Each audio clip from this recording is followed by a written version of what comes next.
Today we are going to introduce the figure of Tobit, and we're going to do Tobit chapter 1 through Tobit chapter 4, verse 19.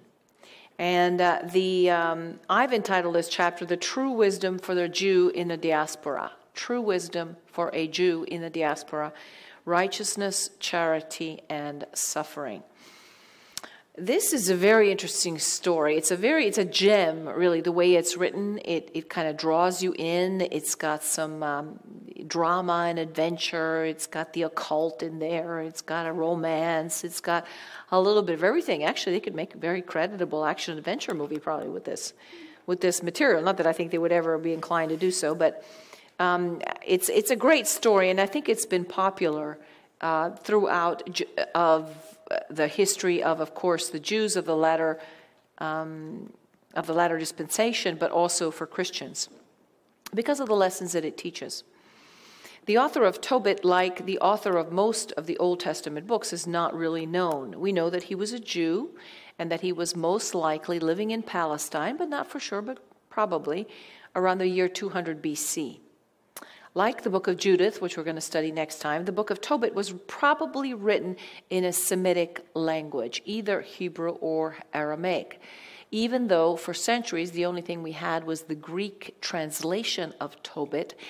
A lot of Hebrewisms and Aramaic, just the Semitic construction in the Greek points to the fact that it was probably originally written in a Semitic language.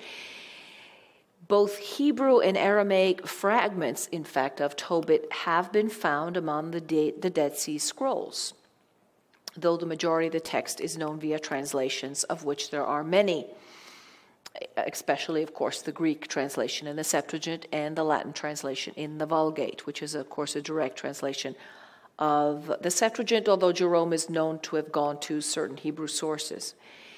Now, this is one of those books that had a hard time getting transmitted without being copied over in error. I mean, there's just certain manuscript problems and difficulties whereby you have different manuscripts presenting variants. But the variants don't really affect the meat of the story. And in fact, that's, I think, what we're supposed to take away from this. Tobit is quoted by the early church fathers. He's quoted by Clement of Rome, remember, before the year 90. He's quoted by Polycarp, who was martyred in 150 AD, and by Clement of Alexandria. Martin Luther himself, made a very positive introduction to Tobit in his German Bible translation. Why? Everybody loves the book of Tobit because it's a beautiful little moral cautionary tale. To do the right thing no matter what. To do the right thing even when it is not popular, even when it might bring you adverse circumstances as a result.